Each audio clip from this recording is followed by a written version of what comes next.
स्वागत है दोस्तों आप सभी का फिर से हमारे YouTube चैनल में। और आज दोस्तों हम अपनी रिवीजन सीरीज़ का संविधान की रिवीजन सीरीज़ का टॉपिक प्रस्तावना या उद्देशिका को रिवाइज़ करेंगे।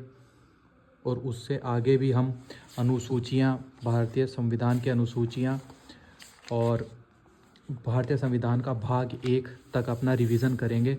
तो ये दोस्तों फटाफट रिवीजन सीरीज़ रहने वाली है, जिसमें आज का हमारा टॉपिक है प्रस्तावना। प्रस्तावना या उद्देशिका से आजकल सबसे ज़्यादा प्रश्न पूछे जा रहे हैं, तो ये बहुत ही महत्वपूर्ण टॉपिक रहेगा अपने लिए। चलिए शुरू करते हैं। प्रस्तावना उद्देशिका। प्रस्तावना उद्देशिका का मतलब है हम भारत के लोग अर्थात संप्रभुता जनता में ही निहित है। ठीक है, यहाँ से इन शब्दों से प्रस्तावना की शुरुआत होती है। तो प्रस्तावना की शुरुआत किन शब्दों से होती है? प्रस्तावना की शुरुआत होती है हम भारत के लोग शब्दों से। ठीक है, अब इसमें एक वर्ड आया है संप्रभुता। संप्रभुता जनता में ही निहित है। संप्रभुता का अर्थ है कि कोई देश पूर्ण रूप से स्वतंत्र है। अब जो देश है ना, वो पूर्ण रूप से स्वतंत्र है और अपने निर्णय स्वयं लेने में सक्षम है, अपने निर्णय स्वयं लेता है और किसी भी अन्य देश के अधीन नहीं है। इस वर्ड का मतलब हो गया, ये तो वर्ड हो गया संप्रभुता। अब 42वां संविधान संशोधन 1976 होता है। ठीक है, 42वां संविधान संशोधन 1976 होता है, जिसमें प्रस्तावना में संशोधन करके 3 शब्द जोड़ दिए जाते हैं। ये 3 शब्द कौन कौन से जोड़ दिए जाते हैं? समाजवादी, पंथनिरपेक्ष, अखंडता। पंथनिरपेक्ष को धर्मनिरपेक्ष भी कहते हैं। ये बहुत महत्वपूर्ण प्रश्न है कि 42वें संविधान संशोधन के द्वारा 1976 में ये 3 शब्द जोड़े गए थे, समाजवादी, पंथनिरपेक्ष और अखंडता। अब पंथनिरपेक्ष यानी अखंडता का अर्थ है कि राज्य का कोई धर्म नहीं है। ये भी बहुत महत्वपूर्ण लाइन है, जिस पर प्रश्न बनता है कि भारत में राज्य धर्मनिरपेक्ष का मतलब क्या है कि राज्य का कोई धर्म नहीं है। आइए, 13 दिसंबर 1946 को आपको पता ही है, इसको पंडित जवाहरलाल नेहरू ने प्रस्ताव रखा था। ठीक है, इसके लिए प्रस्तावना में भारत संपूर्ण प्रभुत्व संपन्न, समाजवादी, पंथनिरपेक्ष, लोकतांत्रिक एवं गणराज्य, ये 1 2 3 4 5 शब्द जो हैं इसमें जोड़े गए थे। ठीक है, और ये 5 प्रकार की स्वतंत्रता थी। इसमें न्याय, स्वतंत्रता, एकता, बंधुता, भाईचारा। इसमें से प्रश्न बनता है कि गणराज्य किसे कहते हैं? गणराज्य का अर्थ है कि राष्ट्र का एक निर्वाचित प्रमुख होगा। गणराज्य का अर्थ है कि राष्ट्र का एक निर्वाचित प्रमुख होगा। पंथनिरपेक्ष का अर्थ है कि राज्य का कोई धर्म नहीं है। गणतंत्र का अर्थ है कि भारत में वंशानुगत शासन नहीं है। गणतंत्र का अर्थ है कि भारत में वंशानुगत शासन नहीं है। समानता का अर्थ है कि विशेषाधिकार का अभाव है। ये दोस्तों बहुत महत्वपूर्ण प्रश्न है, इन पर प्रश्न बनते हैं कि समानता का क्या अर्थ है कि विशेषाधिकार का अब अभाव है, विशेषाधिकार खत्म कर दिया गया है। अब ये जो है सबसे महत्वपूर्ण प्रश्न है प्रस्तावना का कि भारतीय संविधान की प्रस्तावना के संदर्भ में क्रम बताइए आप। तो क्रम दो आंसर हैं इसके कि सार्वभौम सत्ता संपन्न, समाजवादी, धर्मनिरपेक्ष, जनवादी और गणतंत्र। एक तो क्रम ये हो गया, या सार्वभौम, समाजवादी, धर्मनिरपेक्ष और प्रजातांत्रिक। ये 2 ही ऑप्शन में आंसर आते हैं, या तो ये आएगा सार्वभौम सत्ता संपन्न, समाजवादी, धर्मनिरपेक्ष, जनवादी, गणतंत्र, या सार्वभौम, समाजवादी, धर्मनिरपेक्ष और प्रजातांत्रिक। ये होता है दोस्तों क्रम। चलिए आगे चलते हैं। ये 2 प्रश्न बनते हैं, कौन कौन से, ये आपको पता होना चाहिए कि क्या हुआ था। बेरूवाड़ी वाद 1960 हुआ था। 1960 में बेरूवाड़ी वाद हुआ था, जिसमें हाई कोर्ट में क्या हुआ, हाई कोर्ट में जब ये प्रस्तुत किया गया तो प्रस्तावना को संविधान का भाग नहीं माना गया। बेरूवाड़ी वाद 1960 में हाई कोर्ट ने निर्णय लिया कि प्रस्तावना अब संविधान का भाग नहीं है। लेकिन उसके बाद 1973 में दोस्तों 1973 में केशवानंद भारती केरल वाद होता है। केशवानंद केरल भारती वाद में सुप्रीम कोर्ट ने प्रस्तावना को संविधान का भाग मान लिया था। कब मान लिया था? केशवानंद केरल भारतीय केरलवाद 1973 बार बार पूछा जाने वाला प्रश्न है। अब कुछ महत्वपूर्ण जो तथ्य हैं हमारी प्रस्तावना से वो देखते हैं कि सबसे पहला है कि उद्देशिका को संविधान की आत्मा भी कहते हैं। ठीक है, और आत्मा कहा किसने था? आत्मा कहा था ठाकुर दास भार्गव ने। तो ऐसे ही संविधान को किसी ने कुछ प्रस्तावना को कहा था, तो वही याद करते हैं। इस पर प्रश्न बनते हैं कि संविधान की कुंजी, प्रस्तावना को या उद्देशिका को संविधान की कुंजी किसने कहा था? सर अर्नेस्ट बार्कर ने संविधान की कुंजी कहा। राजनीतिक जन्मपत्री किसने कहा? के.एम. मुंशी से आप रख लो जन्मपत्री। परिचय पत्र और पैसे पालकी वाला। परिचय पत्र किसने कहा? पालकी वाला ने कहा। और कुंडली किसने कहा? गणराज्य की कुंडली और ये जन्मपत्री, ये एक ही बात होती है ना, तो के.एम. मुंशी के द्वारा कहा गया। स्वतंत्रता को 5 प्रकार का बताया गया है: विचार, अभिव्यक्ति, विश्वास, धर्म और उपासना। विचार, अभिव्यक्ति, विश्वास, धर्म और उपासना। लेकिन इम्पोर्टेंट इसमें प्रश्न बनता है कि स्वतंत्रता में क्या शामिल नहीं है? स्वतंत्रता में आर्थिक स्वतंत्रता शामिल नहीं है। स्वतंत्रता में आर्थिक स्वतंत्रता शामिल नहीं है। धार्मिक न्याय का उल्लेख नहीं है। इसमें धार्मिक न्याय का उल्लेख नहीं है। आत्मा कहा ठाकुरदास भार्गव ने। प्रस्तावना की व्याख्या में मूल अधिकारों, राजनीतिक तत्व और मौलिक कर्तव्य ये है। संविधान के उद्देश्यों को प्रतिबिंब करता है। संविधान के उद्देश्यों को प्रतिबिंबित करता है। कौन करता है? संविधान की प्रस्तावना करता है। न्याय की व्यवस्था 3 प्रकार की है, रूस से ली गई है। सामाजिक, आर्थिक, राजनीतिक। सामाजिक, आर्थिक, राजनीतिक। धार्मिक न्याय अगर ऑप्शन में आता है तो वो गलत है। ठीक है, एक सपने वाली लाइन थी कि प्रस्तावना को हम ऐसा देख रहे हैं, हमने सपने में देखा था। सर अल्लादी कृष्ण स्वामी अय्यर ने कहा था ये चीज़।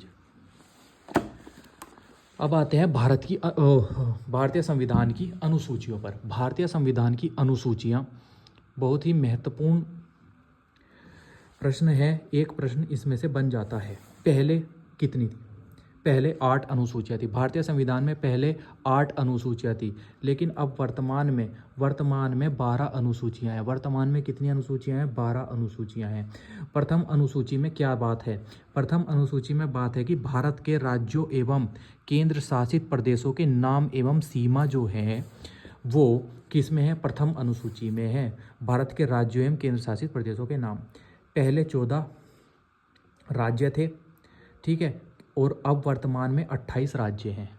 दोस्तों 29 नहीं है, अब 28 हैं, क्योंकि जम्मू एवं कश्मीर और लद्दाख को हमने क्या बना दिया? केंद्र शासित प्रदेश बना दिया। तो केंद्र शासित प्रदेश कितने हो गए? अब वर्तमान में 8 केंद्र शासित प्रदेश हैं और वर्तमान में 28 राज्य हैं। वर्तमान में 28 राज्य हैं और 8 केंद्र शासित प्रदेश हैं। ठीक है, 15वां राज्य गुजरात बना था, 25वां गोवा बना था, 29वां राज्य तेलंगाना बना था 2 जून 2014 में।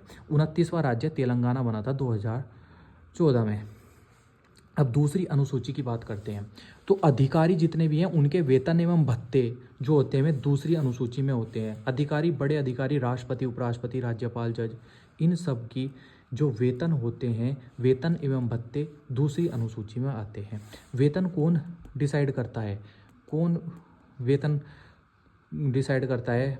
तो विधानसभा डिसाइड करती है वेतन, विधानसभा। और महान्यायवादी व महाधिवक्ता का वेतन कौन डिसाइड करता है? राष्ट्रपति। महान्यायवादी और महाधिवक्ता का वेतन डिसाइड करता है कितना वेतन इन्हें देना है। ठीक है, अब बात करते हैं तीसरी अनुसूची की। तीसरी अनुसूची में शपथ ग्रहण। तीसरी अनुसूची में क्या है? अधिकारियों की शपथ। जो अधिकारी बन गए उन्हें शपथ जो दिलाई जाएगी तीसरी अनुसूची के तहत दिलाई जाएगी। चौथी अनुसूची में आया राज्यसभा की सीटों का आवंटन। राज्यसभा की सीटों का आवंटन जो होगा वो चौथी अनुसूची में होगा। पांचवी अनुसूची में क्या चीज़ है? पांचवी अनुसूची में है अनुसूचित जाति एवं अनुसूचित जनजाति के लिए विशेष प्रावधान। अनुसूचित जाति एवं जनजाति के लिए विशेष प्रावधान पांचवी अनुसूची में है। छठी अनुसूची में आता है कि असम, मेघालय, त्रिपुरा व मिजोरम राज्यों के जनजातीय क्षेत्रों के प्रशासन व नियंत्रण के लिए विशेष प्रावधान इनमें दिया गया है। असम, मेघालय, त्रिपुरा, मिजोरम के लिए विशेष प्रावधान है। अब आते हैं सातवीं अनुसूची में। अब आते हैं 7वीं अनुसूची में। 7वीं अनुसूची महत्वपूर्ण है यूपीएसआई परीक्षा तैयारी करने वाले में, क्योंकि प्रीवियस ईयर क्वेश्चन में 7वीं अनुसूची से संघ एवं राज्यों के मध्य विषयों के माध्यम से शक्तियों का विभाजन 7वीं अनुसूची में आता है। ठीक है, इसमें 3 सूची आती है, संघ सूची, राज्य सूची, समवर्ती सूची। संघ सूची पहले 97, बाद में 100, राज्य सूची पहले 66, बाद में 61 और समवर्ती सूची पहले 47 और अब 52। तो ये है 7वीं अनुसूची। संघ एवं राज्यों के बीच शक्तियों का विभाजन जो है इनके अनुसार होता है, संघ सूची, राज्य सूची, समवर्ती सूची। समवर्ती सूची वे होती है जिसपे संघ और राज्य दोनों का अधिकार होता है। संघ सूची पे संघ का अधिकार, राज्य सूची पे राज्य। ये 8वीं अनुसूची की बात करते हैं। 8वीं अनुसूची में भाषाएं। 8वीं अनुसूची में भाषाएं आती हैं।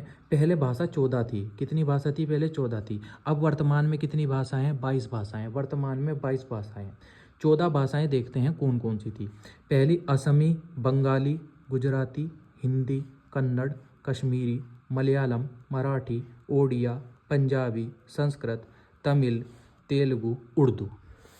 ये 14 भाषाएं पहले थी। लेकिन फिर क्या हुआ? 21वां संविधान संशोधन 1967 हुआ। क्या हुआ भाई? 21वां संविधान संशोधन 1967 हुआ, 67। इसमें सिंधी जोड़ी गई। कौन सी भाषा जोड़ी गई? सिंधी जोड़ी गई। कितनी हो गई? 15 भाषा हो गई। फिर 71वां संविधान संशोधन 1992 हुआ। 71वां संविधान संशोधन जब 1992 हुआ, इसमें 3 भाषा जोड़ी गई, नेपाली, मणिपुरी, कोंकणी। इसको याद रख लेंगे नमक से। न से नेपाली, मैं से मणिपुरी, कैसे? कोंकणी। कोंकणी पूछ ली जाती है, गोवा की भाषा है। तो 21वें संविधान संशोधन से सिंधी जोड़ ली। 71वें संविधान संशोधन 1992 से नेपाली, मणिपुरी, कोंकणी भाषा जोड़ दी गई। ठीक है। अब फिर हुआ 92वां संविधान संशोधन 2003।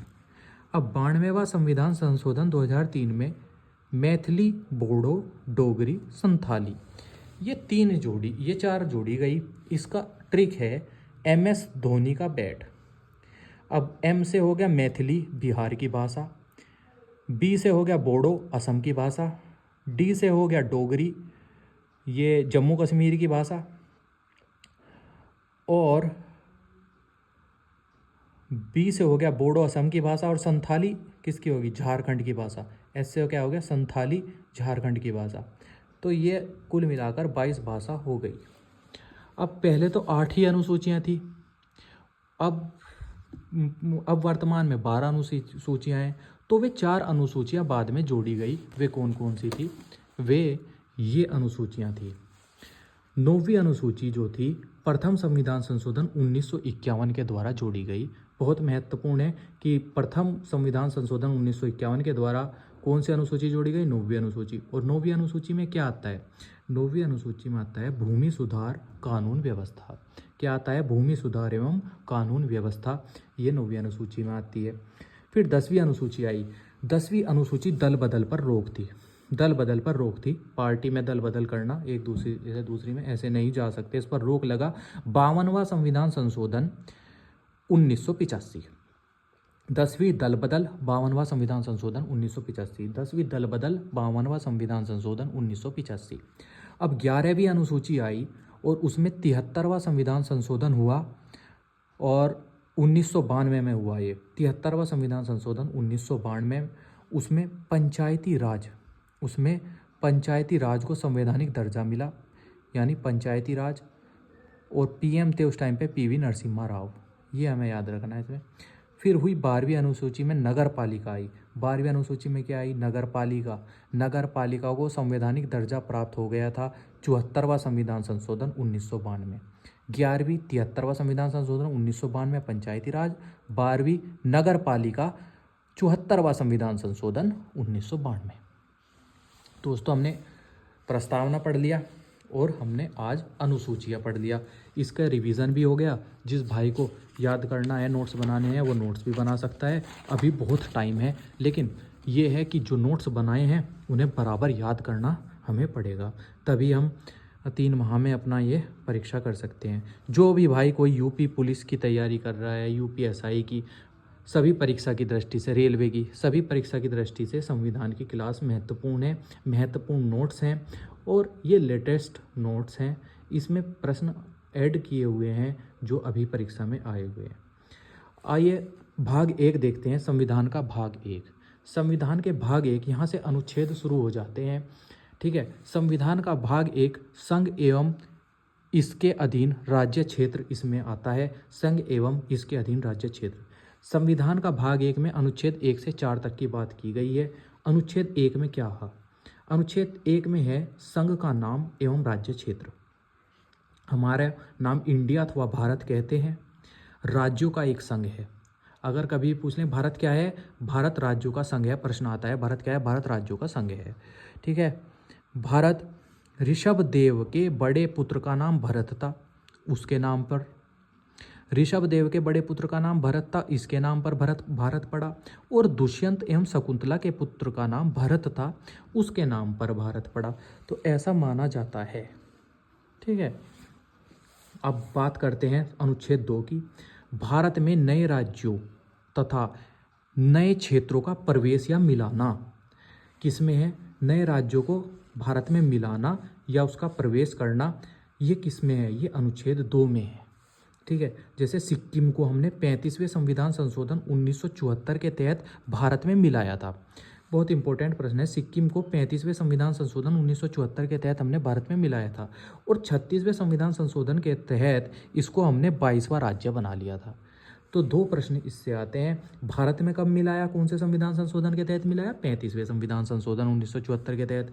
इसको 22वां राज्य कब बनाइए? 36वां संविधान संशोधन 1975 के तहत। पूर्व नाम बता दीजिए सिक्किम का क्या है? पूर्व नाम सिक्किम का है नेपा। अब 14 मई 2015 को भारत तथा बांग्लादेश के बीच भूमि समझौता हुआ। ठीक है, और बांग्लादेश कब बना? 1971 में बना। बांग्लादेश कब बना? 1971 में बना। भारत ने बांग्लादेश को भाई 111 गांव दे दिए थे। कितने गांव दे दिए थे? 111। और भारत में कितने गांव आए थे? 51 गांव भारत में आए थे। ठीक है, लैंड बाउंड्री भारत, कमपूर्ला नदी बांग्लादेश। भारत और बांग्लादेश के बीच में जो लैंड बाउंड्री है या सीमा है वो कर्मपूला नदी पर है। ठीक है, ये हम याद रखेंगे। तो बांग्लादेश का भी पता लग गया। 14 मई 2015 को क्या हुआ? इसमें भूमि समझौता हुआ। भारत तथा बांग्लादेश के बीच क्या हुआ? भूमि समझौता हुआ। ठीक है, और 1971 में बना था बांग्लादेश। अब आइए बात करते हैं अनुच्छेद 3 की। अनुच्छेद 3 में देखते हैं क्या है। अनुच्छेद 3 में भारत में नए राज्यों का गठन एवं सीमाओं में परिवर्तन। अनुच्छेद 2 में हम सिर्फ राज्य को या किसी ने को अपने भारत में मिला सकते हैं। ठीक है, लेकिन अगर हमें किसी नए राज्य का गठन करना है वो हम करेंगे अनुच्छेद 3 के तहत। ठीक है, अनुच्छेद 3 के तहत राज्य बनाने की मंजूरी राष्ट्रपति देगा। कौन देगा? राष्ट्रपति देगा। तेलंगाना 29वां राज्य, आंध्र प्रदेश सीमा में परिवर्तन। लेकिन इसका अधिकार किसको है? बनाने का अधिकार संसद को है। अब चौथी अनुसूची में हम क्या करेंगे? चौथी अनुसूची में देखेंगे कि अनुच्छेद 2 व 3 में संशोधन हम अनुच्छेद 4 में कर सकते हैं। पहली एवं चौथी अनुसूची में किए गए परिवर्तन को संविधान संशोधन नहीं माना जाएगा, ये भी इसमें कहा गया है। ठीक है, अब यहाँ से राज्यों का पुनर्गठन होता है दोस्तों, और राज्य बनाए जाते हैं। तो इसमें जल्दी से इसको भी देख लेते हैं। राज्यों का पुनर्गठन, राज्यों का पुनर्गठन होता है। पंडित जवाहरलाल नेहरू द्वारा जेवीपी समिति का गठन हुआ, जिसमें 3 सदस्य थे। पंडित जवाहरलाल नेहरू, सरदार वल्लभ भाई पटेल और पट्टाभी सीतारमैया। 1949 में भाषा के आधार पर राज्यों का गठन को मंजूरी नहीं थी, लेकिन 1950 में पोटी श्री राम लल्लू का आमरण अनशन किया। इन्होंने श्री राम लल्लू ने आमरण अनशन किया और उसमें उनकी मृत्यु हो गई। तब 1 अक्टूबर 1953 को आंध्र प्रदेश तेलुगु भाषा के आधार पर पहला राज्य बना। ठीक है, तो भाषा के आधार पर पहला राज्य कौन बना था? आंध्र प्रदेश। 1 अक्टूबर 1953 में बना था। ठीक है, ये प्रश्न आता है। राज्यों के पुनर्गठन आयोग के अध्यक्ष कौन बने थे? फजल अली। ये भी प्रश्न परीक्षा में आता है कि राज्यों के पुनर्गठन आयोग के अध्यक्ष कौन बने थे? फजल अली बने थे। अब आते हैं अगले प्रश्न पर। यहाँ से भी कभी कभी पूछ लिया जाता है कि कौन से राज्य का गठन कब हुआ था। पहले 14 राज्य थे, 6 केंद्र शासित प्रदेश थे। 15वां राज्य बना 1960 में गुजरात। 16वां राज्य बना 62 में नागालैंड।